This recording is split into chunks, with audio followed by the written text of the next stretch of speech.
قررت هنعمل كيلو دقيق، هنعمله كحك ان شاء الله، وادعوا لنا يظبط معانا. السمنه البلدي سيحناها لحد ما انتوا شايفين كده، قربة الغليان او غليانه يعني، سايحه الغليان. يلا بسم الله. شوفوا السمنه تبارك الرحمن لازم تكون بالشكل ده،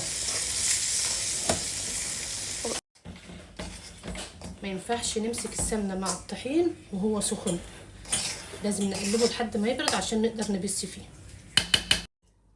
الكحك يا جماعه لازم البسه دي، على قد ما تقدري بقى اقعدي بسي بسي بسي.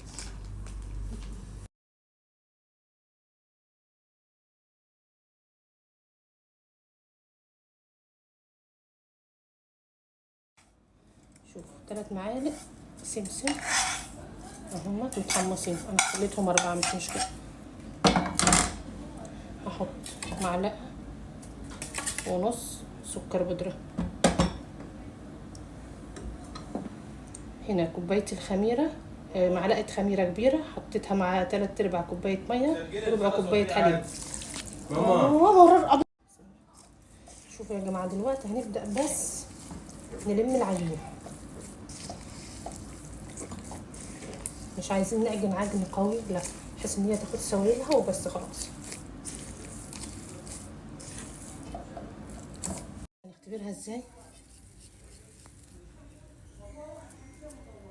بيقول لك لو فيها التشقيق ديت محتاجه شويه سوائل، احط لها معلقتين ميه. شوفوا يا جماعه، زدنا تقريبا 3 معالق حليب.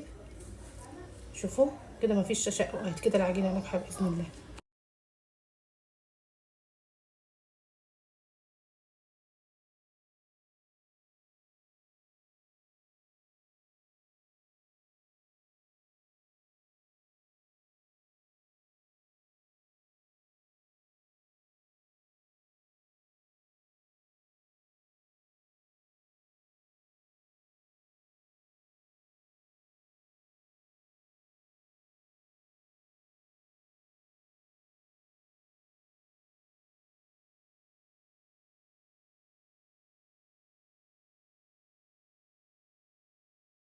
تبارك الرحمن، الكحك يجنن.